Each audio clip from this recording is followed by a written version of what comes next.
Now, the dust from the appeal court ruling that last week nullified the election of Governor Caleb Mutfwang of Plateau State is yet to settle and has indeed become a matter of robust debate among scholars of the law, legal commentators and constitutional experts. Stakeholders within the state are also keeping tabs on the situation. Yakubu Dati is a former Plateau State Commissioner for Information and he joins us now. Good afternoon and warm welcome to Newsday today. Let's get straight into this conversation. Now, of course, as I said earlier, several people are wading in on this issue, and that includes, of course, legal luminaries, one of whom is Femi Falana, who says that he feels that the people are being punished for the electoral umpire's shortcomings. What is your take on this? Thank you very much, Zimbai, and thank you, viewers. I'd like to start by saying that the Electoral Tribunal and the courts are an intricate part of the democratic system.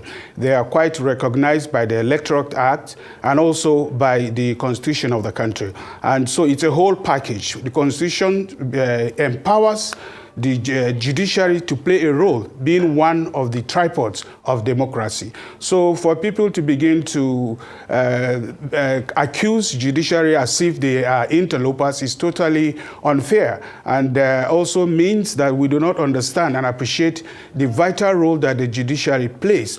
In fact, the judiciary is where people have issues, they go to be able to seek redress instead of relying on self-help. And that is why, in the context with which we should look at what has happened in Plateau State. I'm happy that the Plateau issue is not the first. We've had more than 5 governors in the past who have been removed by judicial pronouncements. It has happened in Edo, it happened in Anambra State, it happened in Bayelsa State, it happened in Delta State, it happened in Nasarawa State. So Plateau is not nothing new. The fact remains that the issues has to do with contravention, non-obedience of existing court orders. And Section 287 clearly says that any court, no matter the smallest court order, must be obeyed. If not, you will give room to anarchy in the system.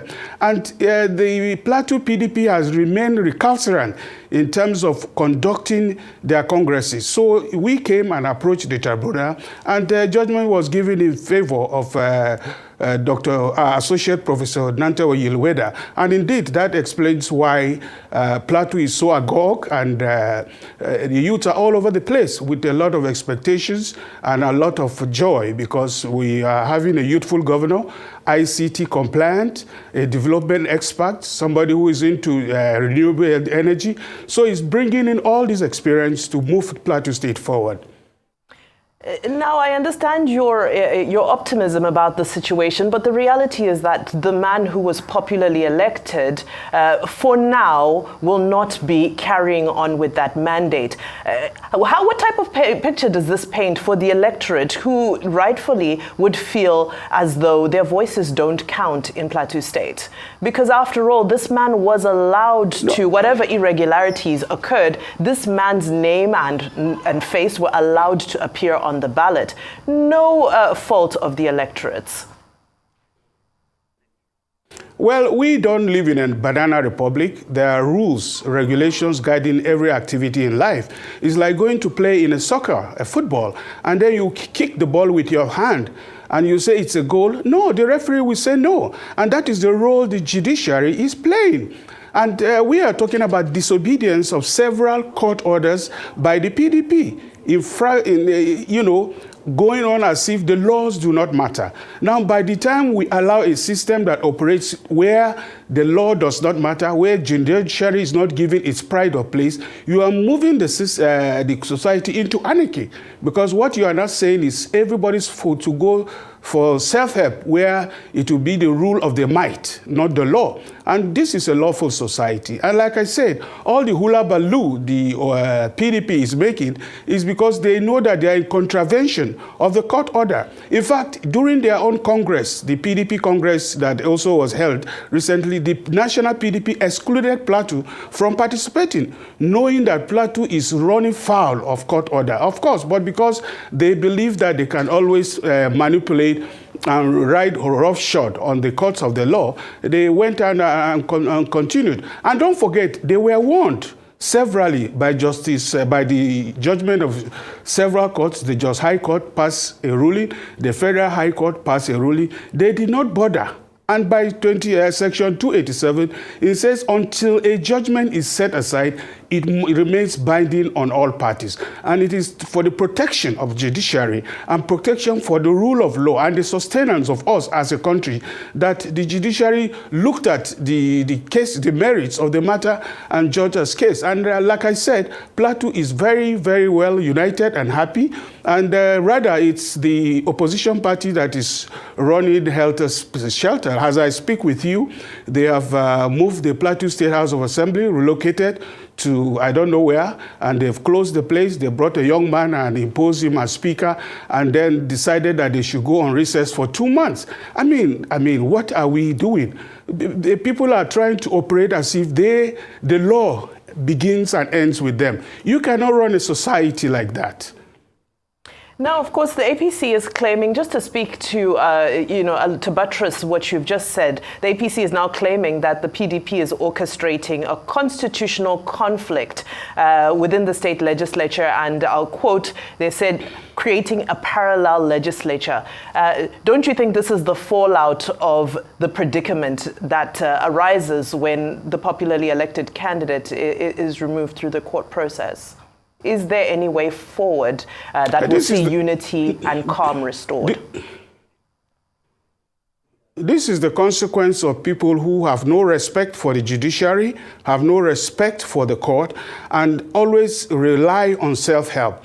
And a civilized society cannot operate where it's the will of the might. It's the will of the law.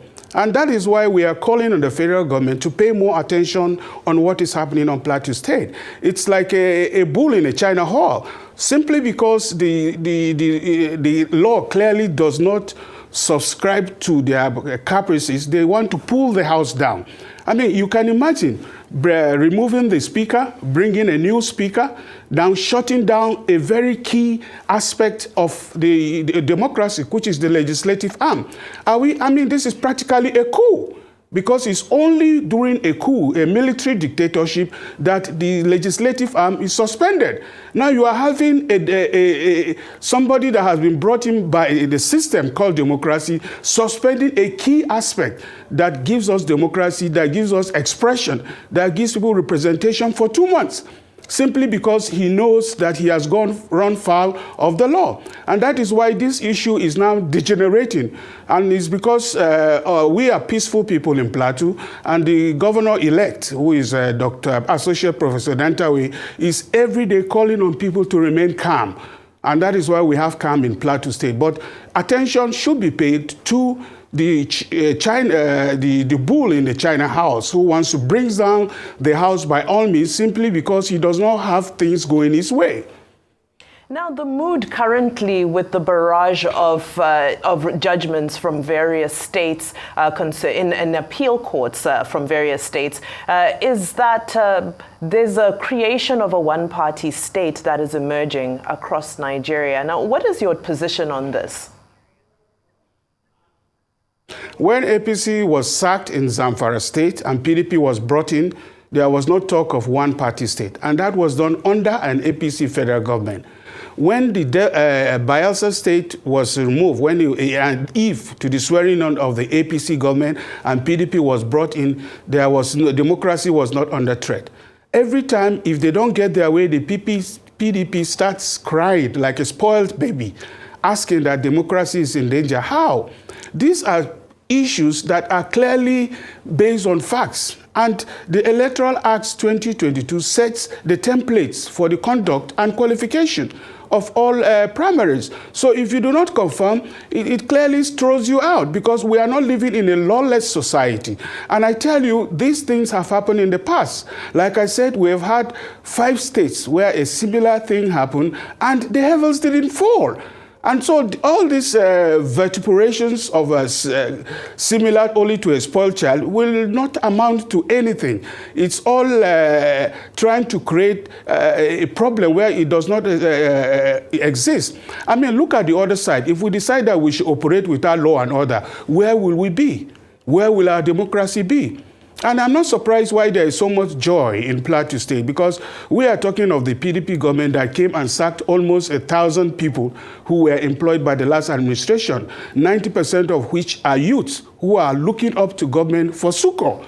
We are talking of a man who came and suspended elected local government chairman and imposed his own people. This is the first time in the history of Nigeria that we are having a governor who is sponsoring Nolge to go on strike in his own state simply because he wants to continue to push through an illegal transition local government chairmanship. As I speak with you, even the chairmen are operating from hotels and guest houses for the past 3 months. And what they do is at the end of every month, they bring money, they divide it among themselves and continue. That cannot go on, and people are watching.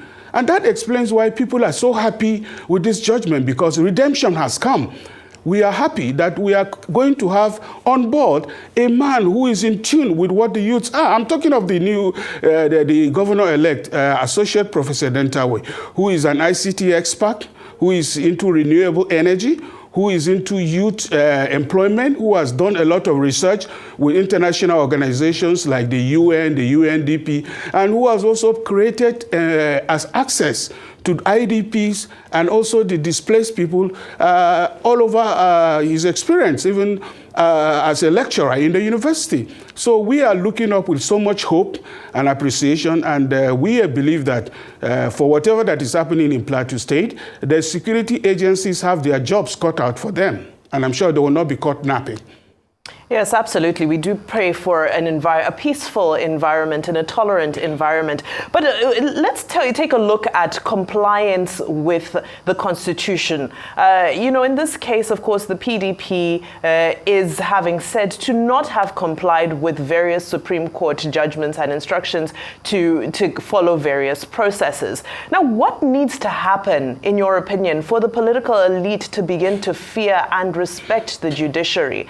Because this is an ongoing narrative that we continue to see. Well, what is important is that the judiciary did not invite themselves. The judiciary came on board based on the role placed for them in the Constitution, based on the role provided for them to play by the Electoral Act 2022. And so the judiciary is simply trying to play its role. And of course, we know that people who do not get what they want will always want to rock the boat. And that is exactly what will happen. And we are happy that in spite of the insults and character assassination that has been heaped at the doorstep of the judiciary, especially by the Plateau PDP, the judiciary has remained undisturbed, has remained focused, and has continued to give law. And so we must encourage the judiciary to continue to play its role like it is doing today. And I'm happy that they are playing that role by strengthening our democracy.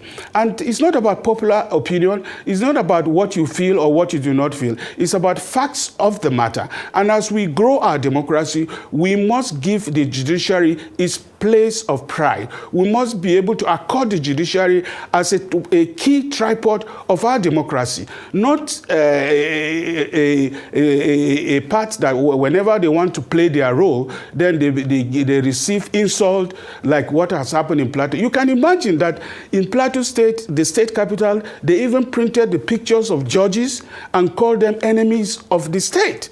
You can imagine the level of intimidation and harassment these judges face. But we are happy that the majority of the people believe that the judiciary is doing the right thing and will continue to stand by them. Of course, most of these reactions are people who are coming in with the hangover of a military regime where they have not yet been able to baptize into the democracy we are enjoying today. And we hope that subsequently they will be able to understand that democracy comes with the legislative, the executive, and judiciary on equal basis.